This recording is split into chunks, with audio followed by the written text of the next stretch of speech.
Hi friends, how are you? I hope you are doing well. Today I will tell about earthquakes అన్నమాట.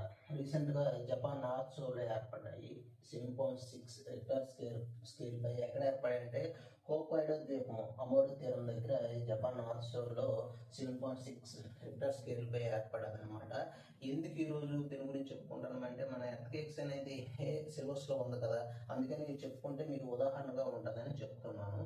మెయిన్స్లో first రావచ్చు, బిట్గా కూడా రావచ్చు అనమాట. ఓకేనా?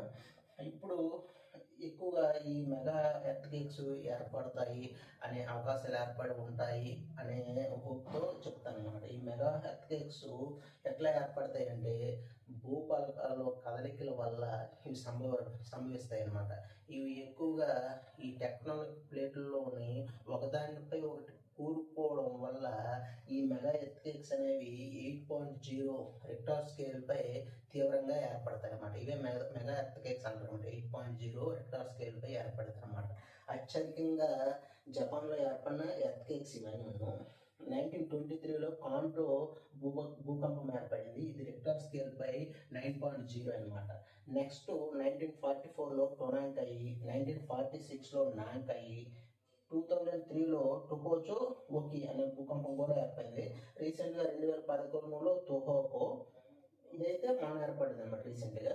ఇది వచ్చేసి 2011లో తొహోక్ అనేది great east Japan 9.0 Richter scale పై ఏర్పడ్డది అనమాట. ఈ భూకంపం వల్ల జపాన్లో చాలా మంది చనిపోయారు, 1,00,000 దాకా అనమాట. ఓకేనా? ఎందుకు అసలు జపాన్లో ఎందుకు ఏర్పడతాయి అంటే మెయిన్ రీజన్ ఇది పసిఫిక్ రింగ్ ఆఫ్ ద ఫైర్లో వెంట జపాన్ ఉందన్నమాట ఒకటి. రెండోది దీనివల్ల ఏం జరుగుతాయి అంటే ఇక్కడ భూకంపాలు ఏర్పడడానికి ఎక్కువ అవకాశాలు ఉన్నాయన్నమాట. ఎక్కువ కదలికలు ఉంటాయి పలకల్లో, దానివల్ల ఏర్పడుతుంటాయి అన్నమాట. ఇది ఈ జపాన్లో మాత్రమే ప్రపంచంలో 6 కంటే ఎక్కువ తీవ్రత కలిగిన భూకంపాలు 20% ఇక్కడే ఉన్నాయన్నమాట. ప్రస్తుతము ఈ జపాన్లో ఉన్న సిసిమా ట్రెంచ్, ఒక్వైట్ ద్వీపం, జపాన్ ట్రెంచ్ అనేది సన్రికోలో ప్రస్తుతం భూకంపాలు ఏర్పడతాయి అనేసి ఈ జపాన్ ప్రభుత్వం హెచ్చరికలు జారీ చేసిందనమాట.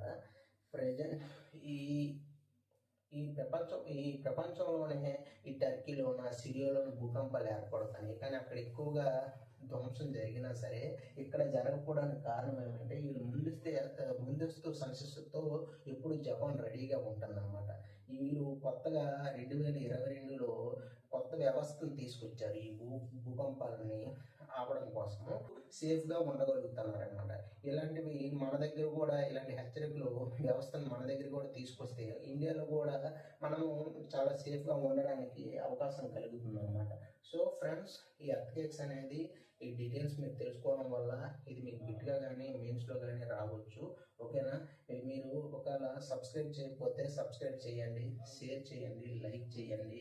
Thank you friends. మరొక వీడియోలో కలుపుతాం.